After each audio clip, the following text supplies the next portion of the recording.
He's not interested in his father. He's not interested in his brother. He's not interested in anyone. The host opens with a stark warning. This isn't about reconciliation or family. It's about revenge. Harry, estranged from both his father and brother, is portrayed as singularly focused on retaliation. I love the royal family, and I think he can In that pursuit, Meghan becomes a vehicle for power, and the potential consequences for the royal family feel whatever she's been making. Yeah. And it's also twice as much as What do they call it now? else. Salmonella Sussex. existential. The emotional weight is clear. The speaker frames this as a threat, not just to individuals, but to the monarchy itself. This is now so serious that Prince William thinks Harry's security win. In fact, the British taxpayers are going to be able to pay for this duplicitous traitor to set up a rival royal court in the United Kingdom.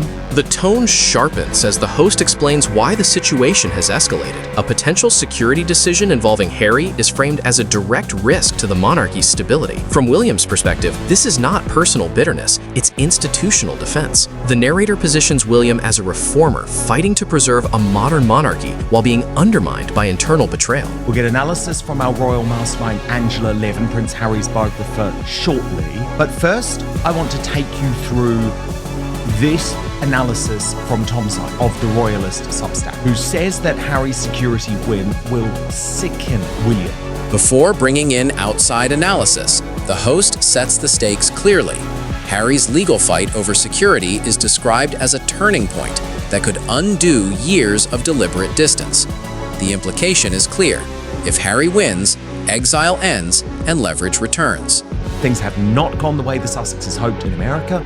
Commercial ventures have faltered, the charity has been shuttered and restructured. Harry wouldn't be the first Brit to return home from the US with his tail between his legs, but resolved to apply the lessons of America at home. Winning security back will give him the chance to do that without massive upfront costs, and money is going to be an important theme for the Sussexes this year. Returning to direct narration, the host frames the security issue as an opportunity for Harry rather than a necessity. A restored security status would allow him to re-enter the UK not as a humbled figure, but as the head of a rival royal operation, free from rules, discipline, or accountability. For William and Catherine, this represents a destabilizing parallel court forming in plain sight.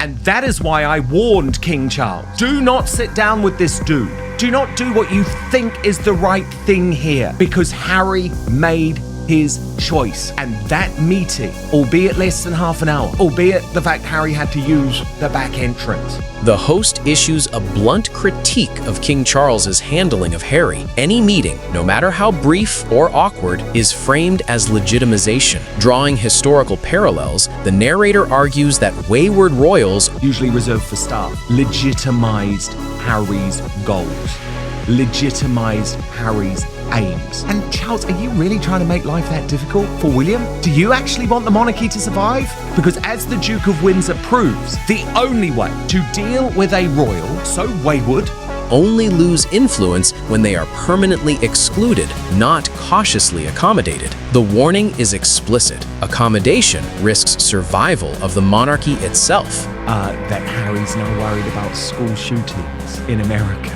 You know, the irony.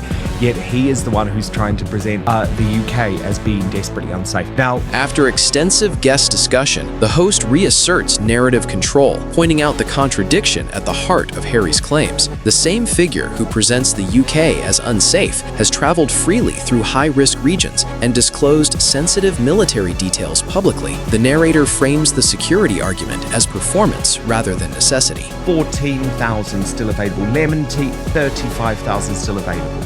Now, what's very interesting is that the focus shifts sharply to commercial failure. The host connects Harry's urgency to return to the UK with mounting business problems surrounding Meghan. Inventory figures, poor sales velocity, and website errors are framed not as minor mishaps, but as evidence of systemic collapse. The narrative suggests that reputational damage is now directly impacting consumer trust. And said Meghan Markle has made an update to her As Ever website after details of her inventory became apparent due to her poorly designed website. The host emphasizes the significance of overnight changes to Meghan's website, framing them as quiet confirmation that leaked inventory numbers were real. Damage control replaces confidence, reinforcing the idea that the brand's public image no longer matches internal reality. But now we know, Angela, we know that people are not buying this product.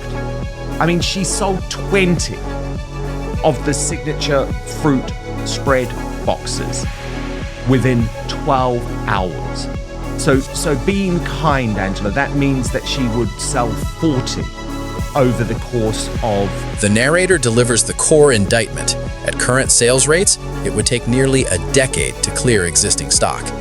This is positioned not merely as a failed launch, but as one of the most severe celebrity brand miscalculations in recent memory, especially given the initial hype and global visibility. News have just got worse for Meghan overnight because it's not just the business that's failing. Her return to acting now slammed as well. So what we're going to do... The narrator delivers the core indictment. At current sales rates, it would take nearly a decade to clear existing stock. This is positioned not merely as a failed launch, but as one of the most severe celebrity brand miscalculations in recent memory, especially given the initial hype and global visibility.